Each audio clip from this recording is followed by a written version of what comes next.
Крымско-татарские активисты рекомендуют не принимать участие и не баллотироваться на предстоящих выборах в местные советы в оккупированном Крыму. После сложения полномочий некоторыми депутатами в Николаевском оккупационном сельсовете на 2 апреля анонсированы дополнительные выборы. По словам активистов, оккупанты уже заставили экс-директора Тепловской школы Фатиме Сейтвелиеву выдвинуть свою кандидатуру.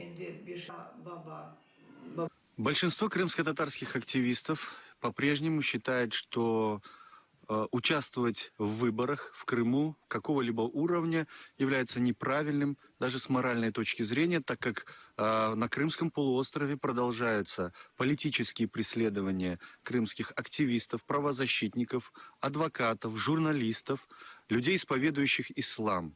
Мы считаем, что подобными действиями люди, участвующие в выборах, фактически легализуют эти преследования, признают эти преследования, что является абсолютно неправильным. Конечно, эти люди имеют полное конституционное право поступать так, как они считают нужным поступать. Никто отговаривать их не собирается, но мы, как общественность, считаем, что добиваться решения местных проблем можно без непосредственного участия в выборах, работая постоянно с местными властями как громада, требуя выполнения тех обязательств, которые депутаты берут на себя.